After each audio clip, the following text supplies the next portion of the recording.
for our final game in the classification round. It is San Beda versus Letran facing off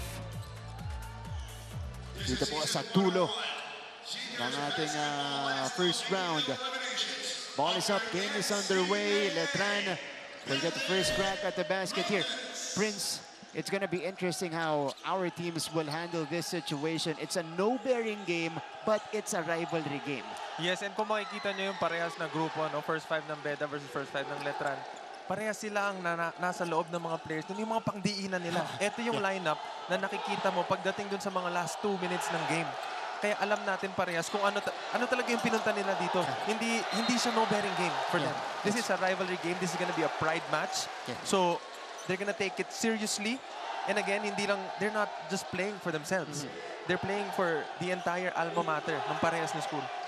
At nandito po ang mga alumni at syempre mga estudyante ng parehong schools natin. By the way, Jimboy Estrada making his third start, only his third start in the competition because he's been coming off the bench for Letran. Here he is with the basketball. And so far, whenever na nagka-come off the bench itong si Jimboy, mas effective siya. Kung mapapanood natin yung mga games na nagsa-start siya, medyo slow talaga ang nangyayari sa mga games niya. I mean, nakikita natin na yung klase ng pagiging player niya siya yung type na panunuorin muna niya kung ano yung nangyayari sa loob ng court and then at the same time, tsaka niya ina-assert yung sarili niya dun sa ano yung kailangan, ano yung kulang habang wala ako dun sa loob and then dun siya papasok kaya siya yung nagiging magandang impact whenever he plays the 6-man role. Also compared to last season, mas malalim itong backcourt ng Letran Knights. Of course, they have Titing Manalili as their legitimate and bona fide point guard. So si Jimboy, initially gusto ni Coach Allen siya yung magmamando ng second unit. But here, he opens the scoring in the game, shooting over John T. Miller. Oo, parang pinatutunayan lang ni Jimboy sa akin na kaya ko din mag-first five and magkaroon ng game na hindi magkakaroon ng slow start.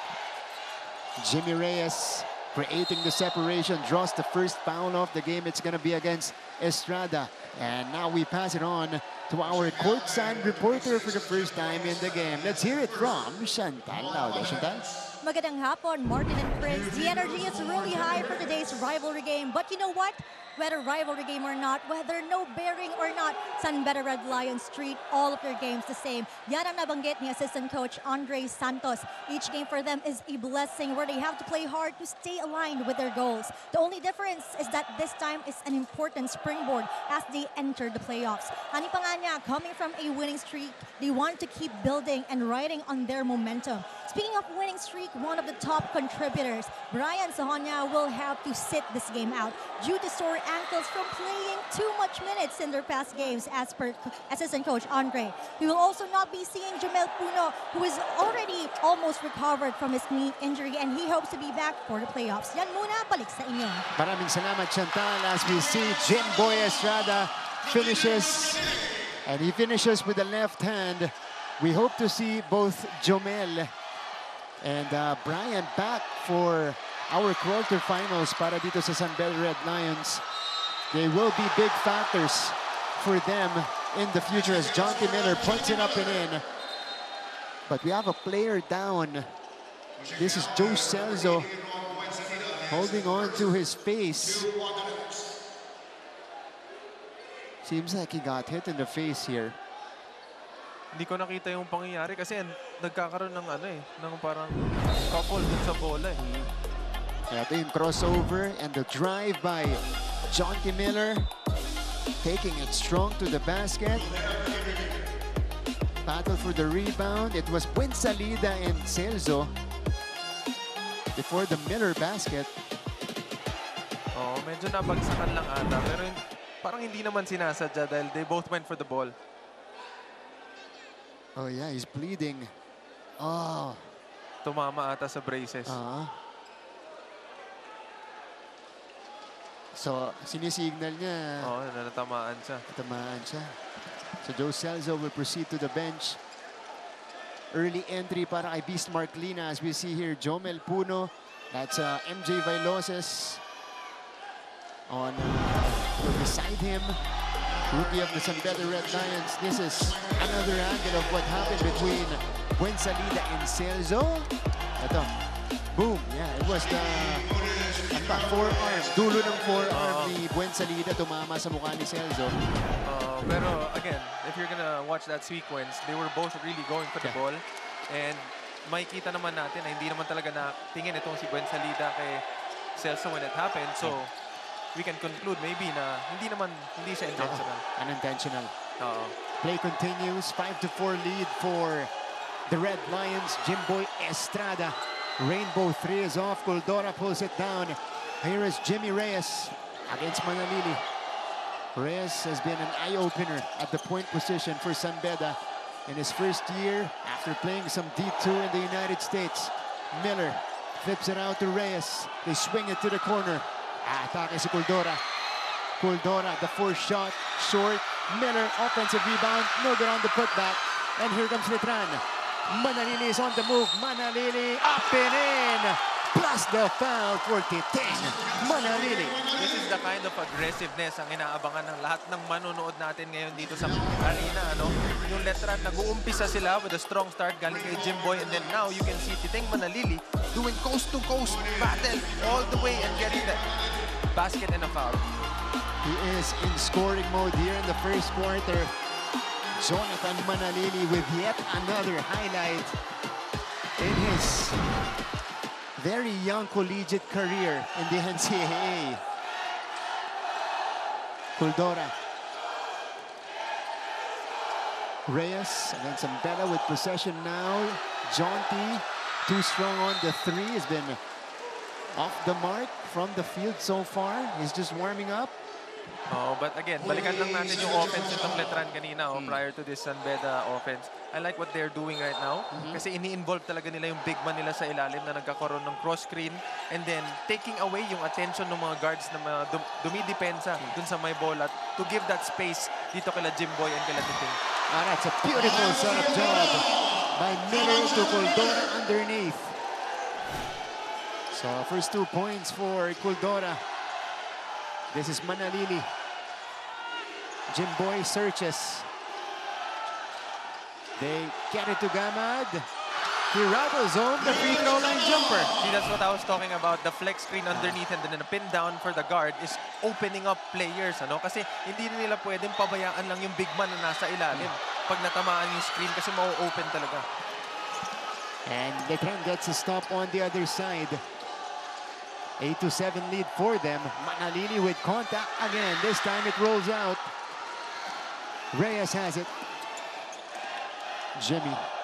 Miller will attack. Miller fouled. Parehas nakupunan natin ngayon. Very aggressive when it comes to offense. Lahat sila gustong atakihin talaga yung lanes na binibigay ng bawat isa and at the same time to get fouls from each other. What a pass coming from Jonty Miller right here, setting up Culdora. Then it's Chad Gamad with a rare two-pointer.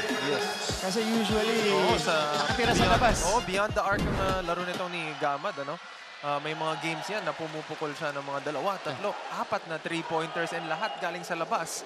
Pero kung papanoorin mo yung game niya, it's either he's gonna be playing hard defense or he's gonna be taking those shots from the parking lot. That's been his main role. So yung talagang 3-and-D guy nila. Tama. Kumbaga yung role niya, alam talaga niya na dito ako mapupunta. But I like it that they're mixing things up. I mean, kasi mayroon ding scouting report yan para sa bawat teams. Kung alam mo na sa labas yan titira, pag pumasok yan sa loob, hindi ka magiging ganun ka-aggressive kasi hindi siya yun. That's right. But at the same time, he makes the most out of what is being given to him. Here he is. Passing it to Santos. Kevin Santos takes it strong and gets the continuation. See how involved the big man ng yung Letran team, Lahat ng atake nila, it's either gumagalaw yung big man nila or nakakahanap sila ng mga silip na butas na space para dun sa big man na nabibigyan nila ng mga magandang drop passes. It's Letran overtaking here in the first. We have our first timeout.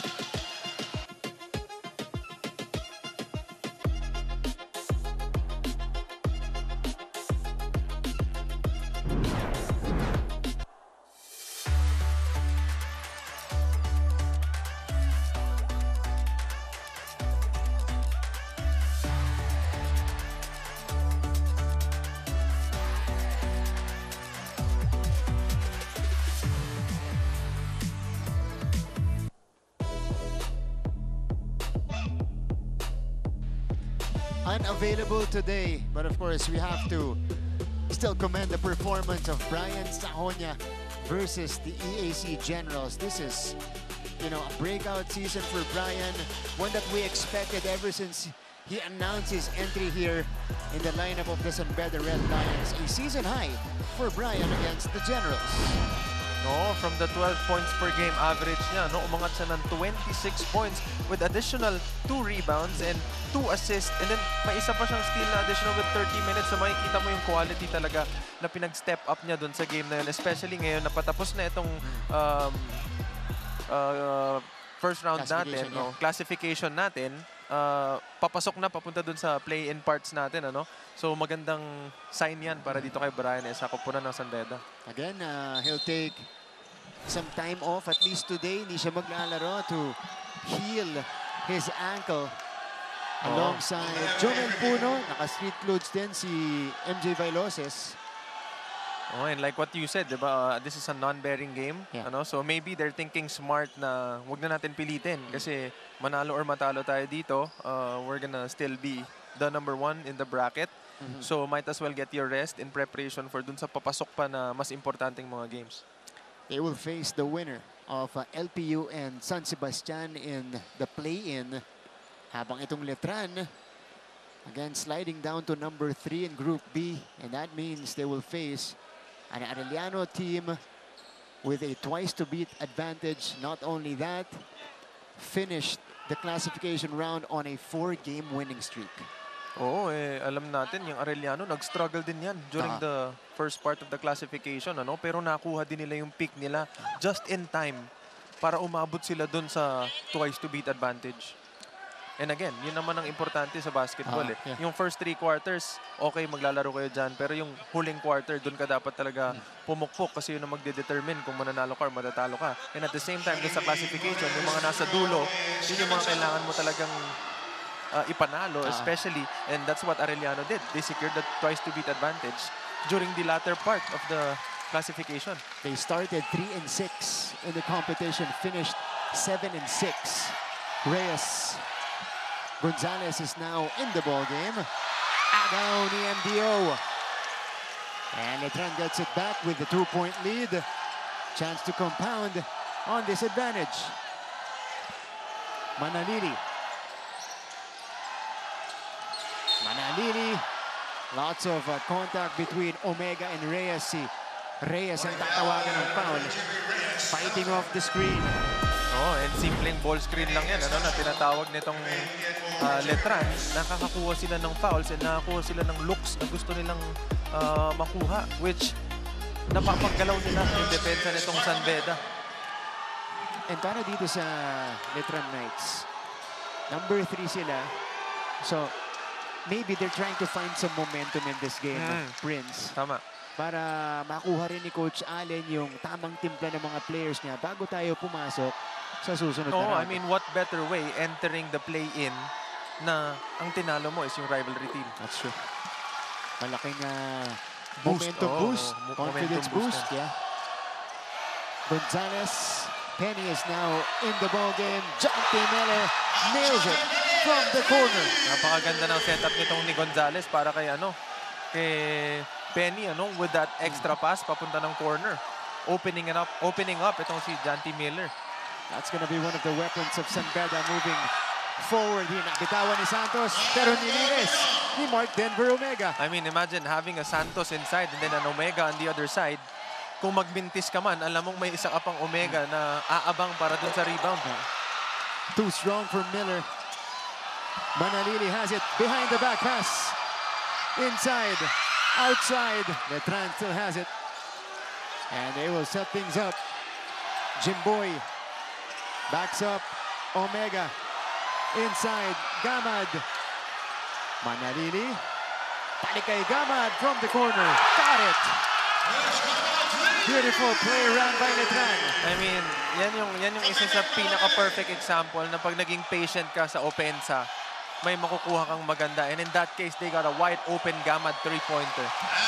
But Jonty Miller quickly countering on the other side. Jonty now has 10 points in the game. 10 out of the 14 of San Beda. Oh, and this is one of the best opening minutes para dito kay Jonty Miller.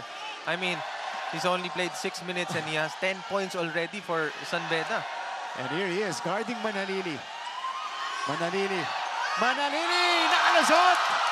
May kasama pang isa. Oo, Titing Manalili really feeling yung emotions ngayon, ano? Napakaganda ng pinapakita niyang offense. Kanina nag-umpisa siya with a good pass and then taking a shot for himself and at the same time pumasa ulit. Ngayon sa kanya ulit. Look at this. Shaking off Miller's defense on his way to the cup. It is yet another highlight for Titing Manalili. Prince, sabi nila sa mga rivalry game na to, yung mga highly scrutinized, maraming nanonood, dito lumalabas yung totoong laro ng mga player. Oo, very, very true yan, ano? Coming, especially ako, hindi naman ako ganun ka, you know, talagang maingay na pangalan before, but naranasan ko yung mga rivalry game na yan. And sa totoo lang, nagkakaroon ka talaga ng extra boost.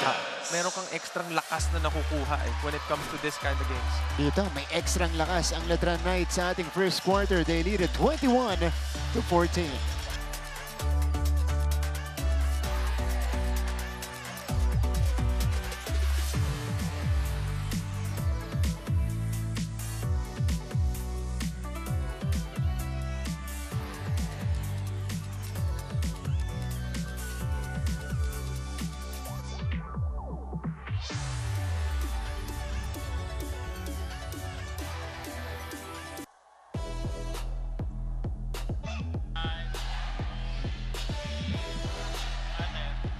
Welcome back to the coverage.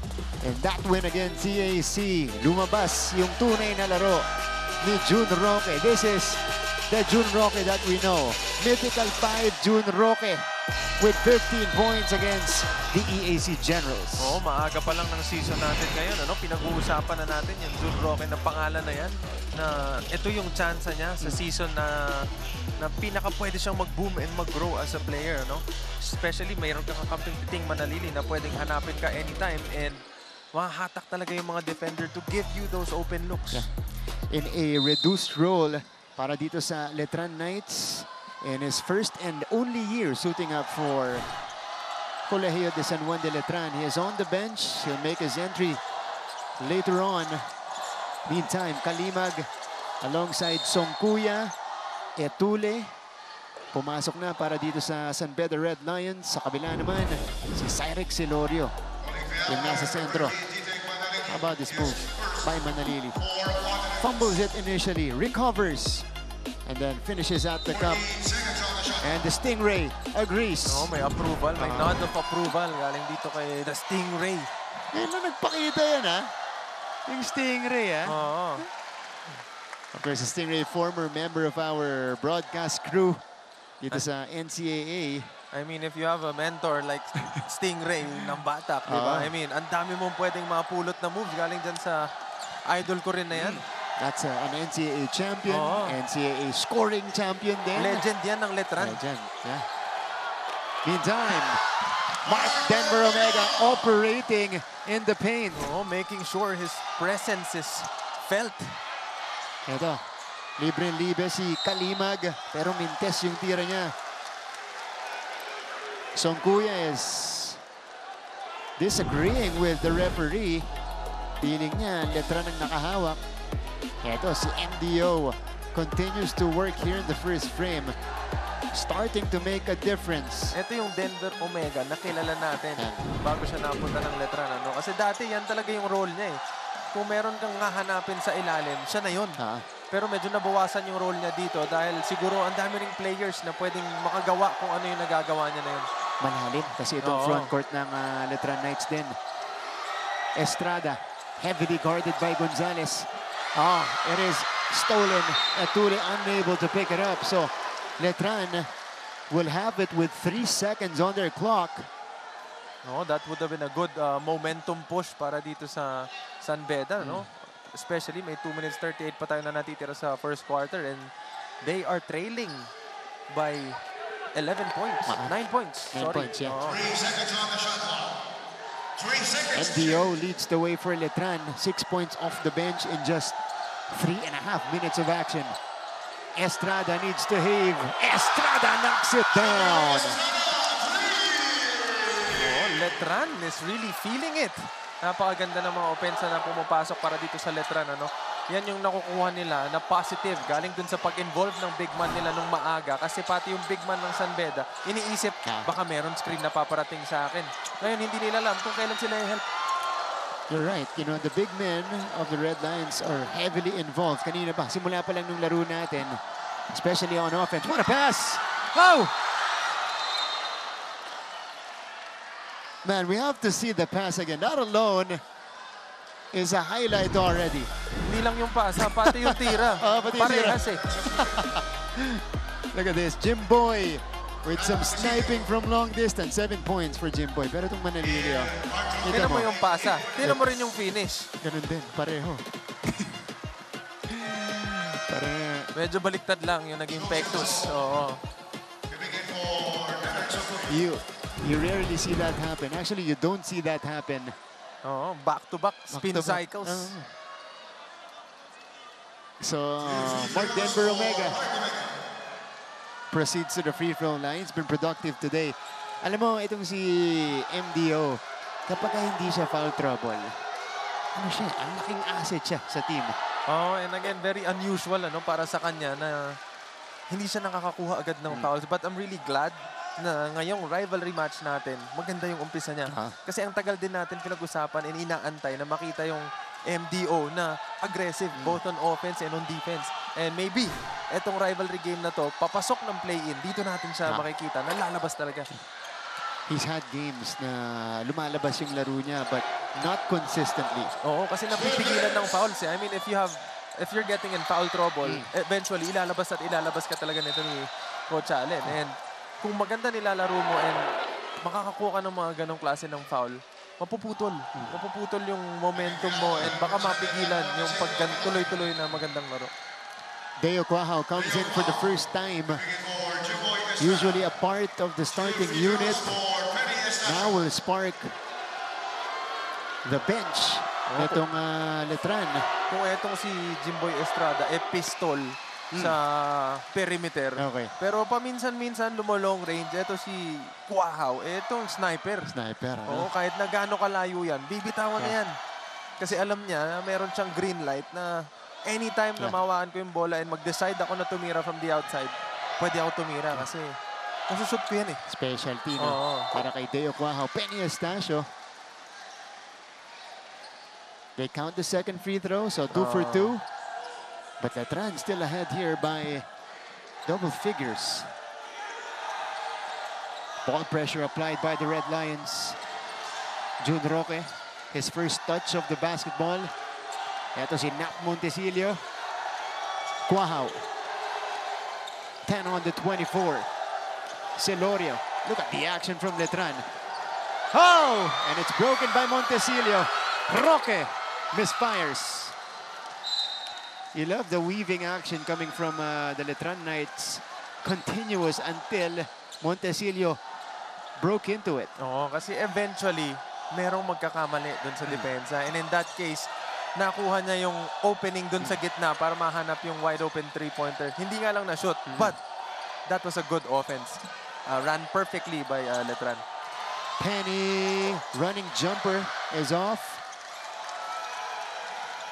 Over a minute left dito po sa ating opening quarter. June Roque guarded by a smaller Estacio. They flip it out. Celorio off the back iron. Those are the shots they're really looking for. Yung mga open threes na hindi man nahuhulog ngayon, but those are open shots. And yun ang gusto mo. Kung ikaw yung coach, magiging masaya ka kapag ganun yung mga klase ng plays na niraran ng players mo. Etule. No. Kalimag. Yes. Finally. Para dito sa San Beda Red Lions. And it's very rare to see yung mga shooter mo pumapasok sa loob para makipag-agawan ng bola sa rebound. And it looks like San Beda will let the other players get some burn on the floor, no? And I think that's the right thing to do. I mean, giving them that experience, yung feeling na nakakapaglaro ka against a rivalry team. Kahit pa sabihin pa natin na this is a non-bearing game, it's still a different atmosphere rather than playing a regular game, especially dun sa papasok ng play-in. Cross court, Penny, got it! At the horn, Penny Estacio knocks it down. And it's been a mini run. Oh, just another day para kay Estacio. I mean, yung mga ganyang klaseng tira, paubos yung oras. Sanay na yan dyan. Quick trigger, rattles home for Penny Estacio to reduce San Beda's lead into just 5-26, or San Letran's lead rather to just 5-26 to 21. We'll go back for the second quarter of this game.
Diving back into the coverage, this is the last game of our classification round.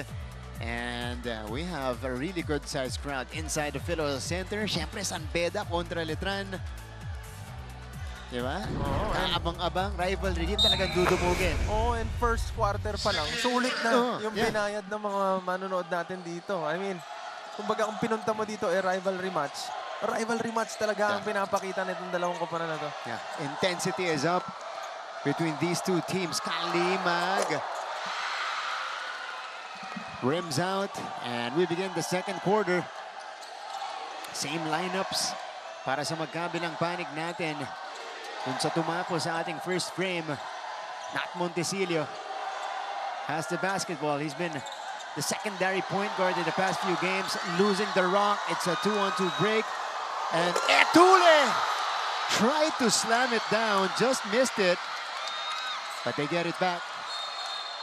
But that was a gutsy move by Zed Etule, the rookie. Oh, yan yung rookie na. Yung galawan, hindi pang rookie eh. Wow! And that was against Jun Roque of all people. Also a high flyer. Oh, I mean, what gets them higher even more is knowing na yung bantay mo, kaya kang i-challenge. Pero pag naipasok mo yung mga ganong klaseng atake, yun yung talagang bibigay sa'yo. Kung sinabi ko sa'yo kanina, iba yung extra energy na nakakuha mo sa rivalry game. Pag na-shoot mo yun, baka madoble pa yung energy na meron ka. Feeling mo, wala, nandun ka na. You'll be in the zone after that one. Okay, punta natin ang ating courtside reporter na si Chantal Laude. Chantal? We want to impact and dominate with our best efforts and our best energy. Yan raw ang goal ng Letran Knights as per head coach Alan Ricardo coming into this game.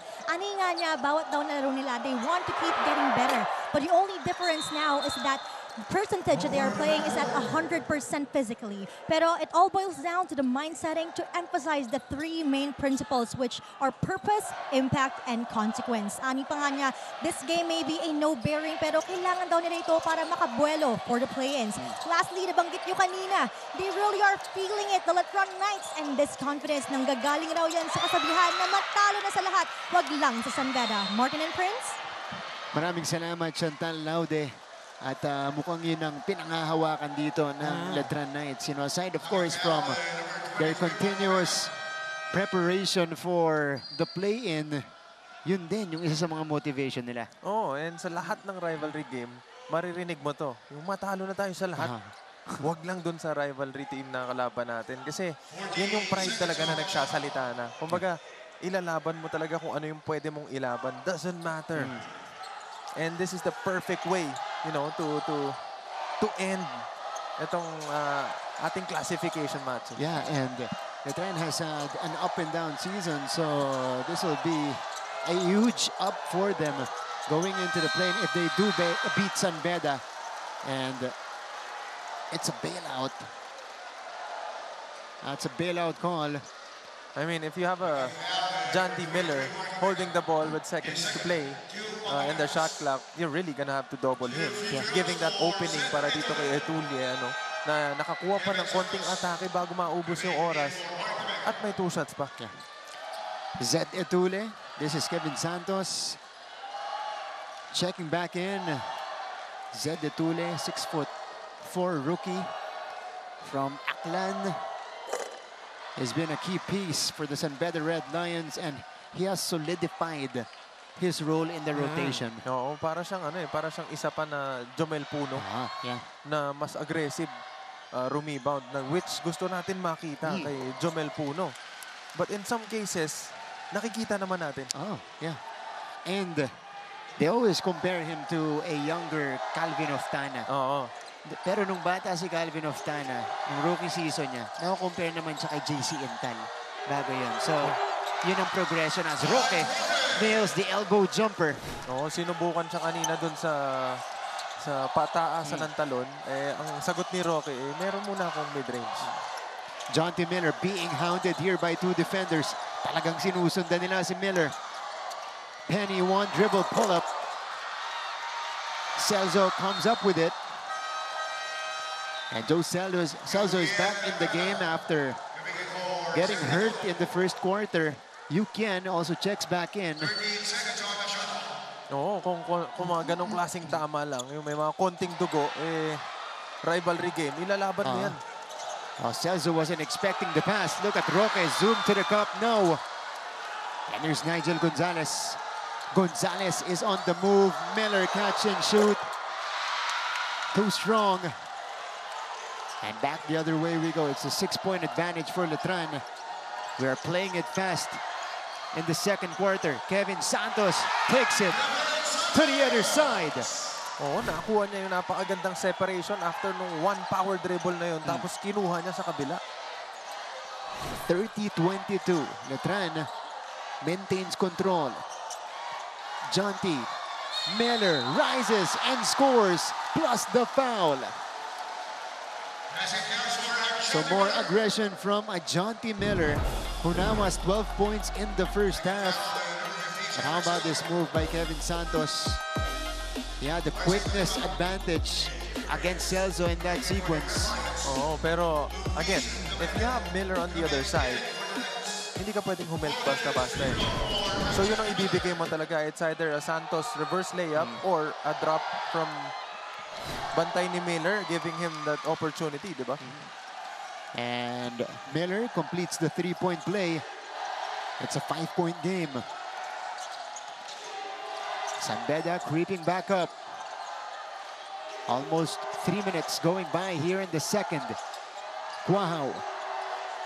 Quahao against Miller. Quahao pulls the trigger and Quahao knocks it down. Oo, kitang-kita mo kung paano siya challenge ni Miller nung pag natanggap niya ng bola dun sa medyo malayo ng konti sa 3 points. Parang sinasabi sa kanya na, sige, itira mo yan, masyado malayo yan. Hindi mo ba kilala kung sino si Quahao? Yeah. Tumitira yan galing sa logo. Unfazed by Miller's defense, and Tran forces the turnover. Jun Roque with the activity. Kita mo to. Deo Quahao right in the face of John T. Miller. Yeah, and not even a challenge. That was an easy look. Practice shot for Deo Quahao.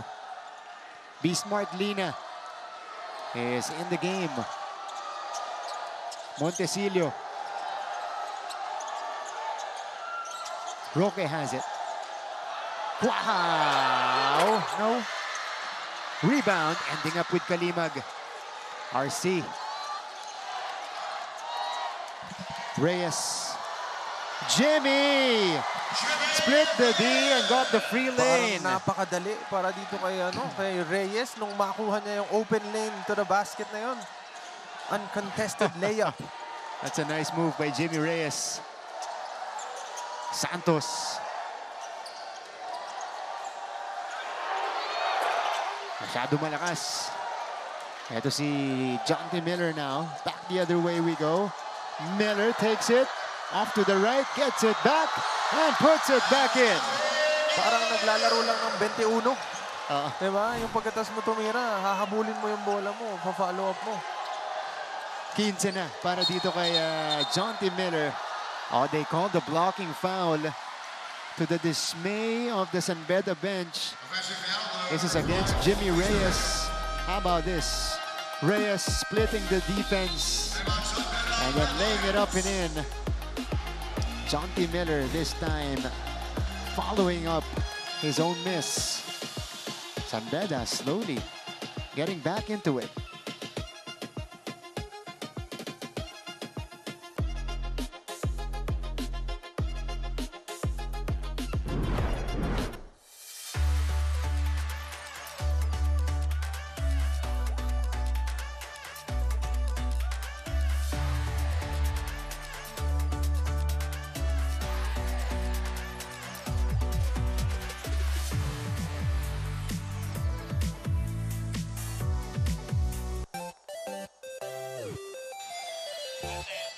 Uy! Cuticam tayo. Oo, cuticam muna tayo kasi again, punuan Punuan yan ng tayo. Philoel Eco Oil. And hindi lang to hindi lang to pampamilya at saka mga alumni, di ba? Tama. Oo. Pang mga significant others din. Ganun ba yun? Oo, significant others. Perfect Tama, tama. Pang ano to? Date day. Oh, di ba? Diba? Oo.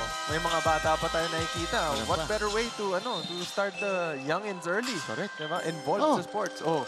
Coach Hammer and his son enjoying the action. Of course, Coach Hammer did the first game between LPU and Perpetual with Mr. Anton Rojas. Oo, parang mas nauna pa na naintindihan ng anak niya na sa San Beda na siya mapupunta bago Kaya nga matuto magsalita. Nakalock in na, no? No, laki na. Yung anak ko, ganun din eh. Ganun din. Oo, Ano? yung mama naman. Yung mama naman ang Okay. medyo Green, no? naglalakal. Oo, Okay. medyo dun papunta eh. Grabe, yung pressure sa mga mga gulang. Oh! RC finally gets one through. And the Red Lions are within a point.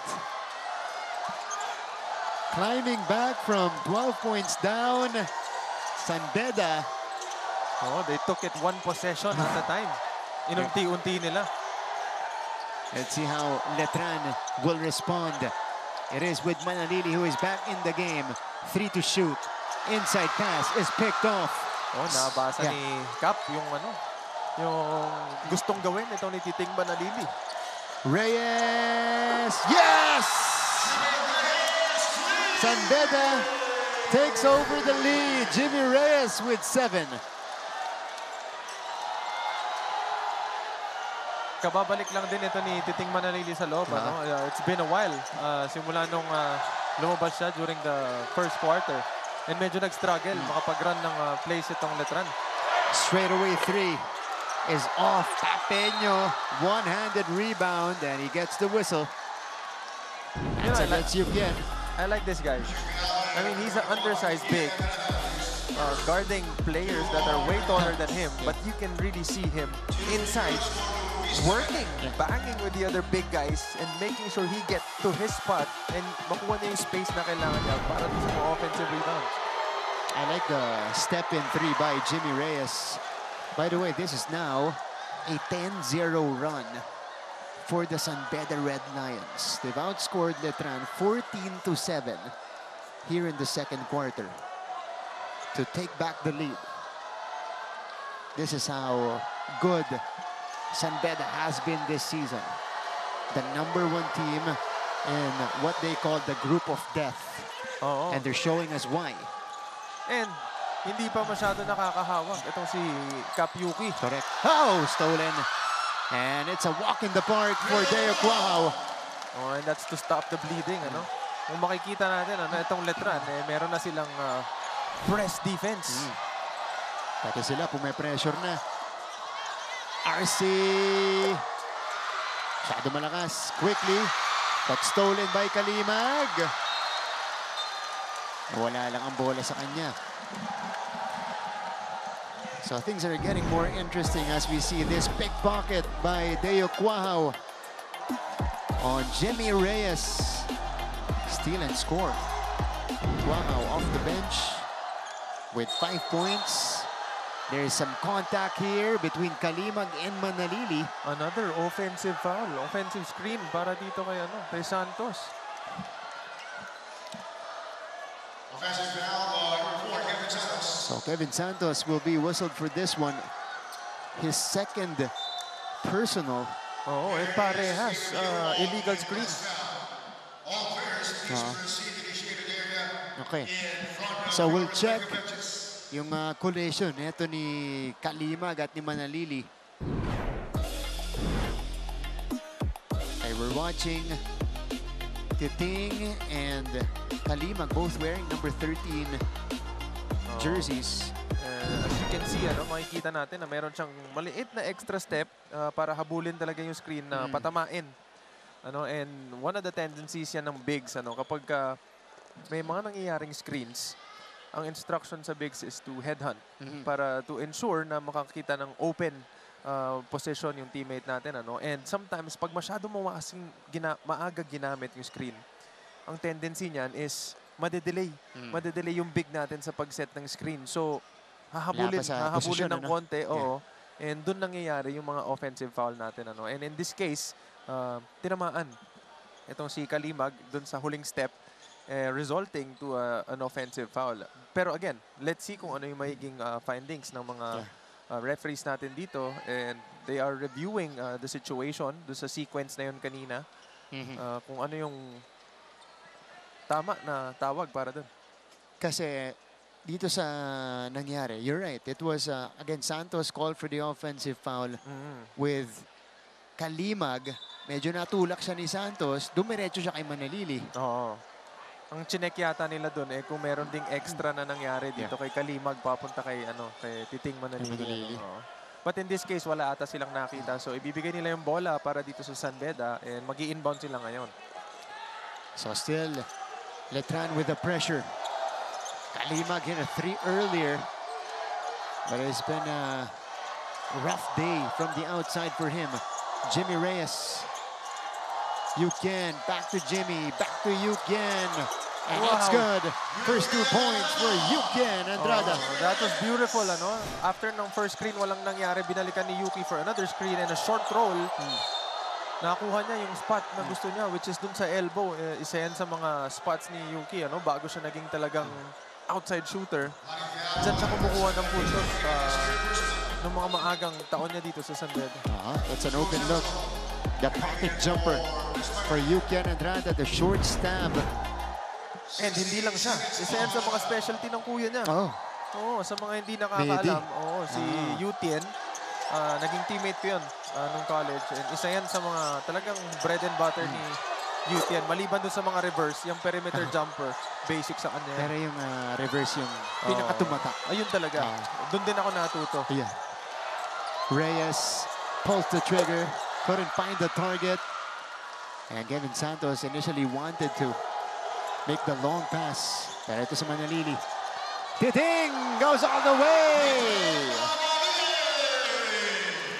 Ayokong i-view to ng pangit, Pero whenever Titing Manalili is scoring more than 10, nalilimit yung sarili niya from looking for his teammates. And yung nagiging outcome ng games, hindi po ma-favor sa kanila. Yeah. If you're gonna look at the games of Letran, pag maganda nilalaro ni Titing offensively in terms, what I'm saying is scoring, bumababa yung assist ng Letran and hindi na i-involve masyado yung players na itong Letran. Lamang ulit ang San Beda dito, 39-38.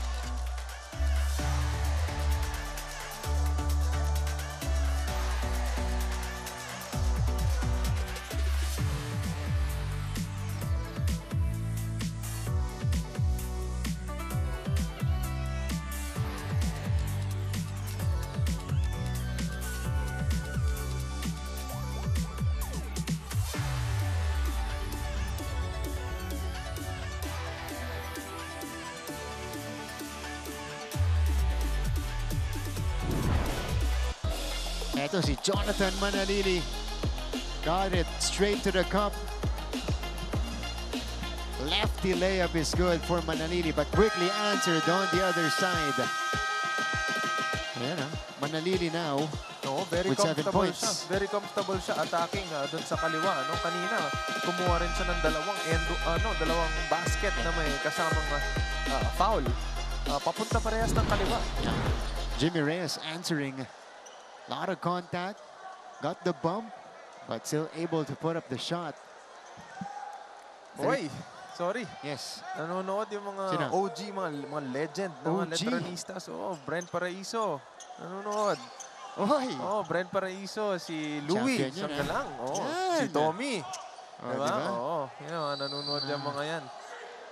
Mga champions sa And NCAA. siyempre, si Ira Batalier. Yun. Former Letra Knights. Thank you for watching. Hold on. So Letran will maintain possession pero behind sila dito 39-38. They've only scored 12 points dito sa second quarter. And yung San Beda, kung makikita mo, they're picking up their pace sa depensa na rin. Medyo mataas na rin yung umpisa nila dun sa sa pag-pick up ng bola. Good recovery by Joe Salza. Gonzalez. Gonzalez to the corner. Kalimag. Ooh! In and out. Nilinis yung labi ng ring. Here's Manalili. Manalili! Oh! Extra pass to Santos. What a play! And that's how he involves his teammate, Ang ganda ng mga atake niya, yung looks niya sa loob. Pwede niya nang i-layup. Pero dahil nag-collapse na sa kanya yung depensa, dun sa last second, meron siyang decision-making palagi na to look for his open teammates as well. I mean, look at this play. Manalili got the step through. You mentioned it. But made the no-look pass to Kevin Santos. I mean, the more he involves his teammates, the more na mas umaangat yung energy nitong Letran. That is assist number 4 for Manalili. Gonzalez at the free throw line rattles home the first. Ito si Nigel Gonzalez has been a defensive guard for San Beda. He usually guards the best player of the other team. That's been his major role for the Red and White. Doon siya nakilala. Yung scoring, kapag dumadating, kukuhanin niya. Pero pag hindi, yung may ibang gumagana, hindi niya masyado hinahanap. And isa yan sa mga pros dito para kay Gonzalez. And alam natin na kapag lumakin siya sa depensa, dahil yun talaga yung role na binibigay sa kanya ni coach. I mean, ginagawa niya talaga full-heartedly. Manalili makes his move. Feeding Santos for the slam! It's the Manalili Santos show here in the second quarter. That was a back-to-back play. Galing dito kay Titing Manalili and si Santos, Bonsalida fakes the pass, faking everybody and bangs home the three. Pinaasa lang. Pinaasa lang niya yung pasa na yun. Nagkakagrian na tayo dito sa ating second quarter inside the final minute. Pataasan ng energy ang labanan dito. Yeah. This is the rivalry atmosphere. San Beda versus Letran. We have to see this play again. Manalili, the cross, back down on Buensalida. Santos flying in for the hammer. Yan yung classic Danny Ay celebration, di ba? Woo. Second straight play. Manalili to Kevin Santos. Raise the roof. But Buensalida, yung fumble niya, parang naging peke na pasa. Napaganda pa. Napaganda pa. Napaganda pa. Kumbaga, nabitawan na, napaganda pa. This is Manalili at the free throw line. He has 7 points and 5 assists. Kung isa sa mga umasa na turnover na, nabigo ka pa. Kasi na-shoot pa. Yun. Pinabanda pa nga ni Bonsalida. Manalili goes 2 for 2. No problem on the free throws. 36 seconds remaining dito sa ating first half. Gonzalez will take flight and he draws the foul. Yung ginagawa ngayon ni Nigel, parehas yan sa ginagawa ni Titing Manalili. Except si Nigel, makikita nyo, pag umatake yan, na nasa loob na siya ng paint, buo yung loob niya na, sige, magkita tayo dun sa taas, i-challenge mo na lang yung atake ko. And if I get a foul, I get a foul. If I don't, then I don't. Nigel gets the first one to drop. This is SBP Executive Director, si Boss Bear. Miss Erica D is in attendance. Si Coach E. Coach Erica D. Thank you, Boss Bear. At napaunlakan mo kami dito sa NCAA. Welcome. Pero yung jacket pa rin ni Boss Bear, blue and white, ano? Siyempre. Ganun talaga. I mean, it runs in the blood. Tumatakbo sa dugo niya. Basti Reyes checking in for the first time. Also, alongside Coach Rick Brook from the Slovakia national team. The coach of the under-16 team of Slovakia. Maybe scouting some talent here as we see this basket from Alejandro.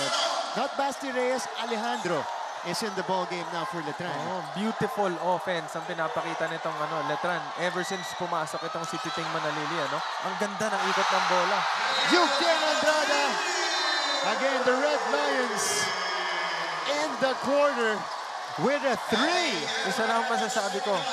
Yuki with the exclamation point. This is a nice play. Gonzalez attacks, but this time he kicked it out to a wide open Eugen Andrada. It's a high-scoring affair in this rivalry game between San Beda and Letran. And we have a close one at the half. 49-46 in favor of the San Beda Red Lions. We'll give you the numbers and the story of the first half and performances from our cheerleading squad sa pagbabalik ng NCAA Season 101 on GTV.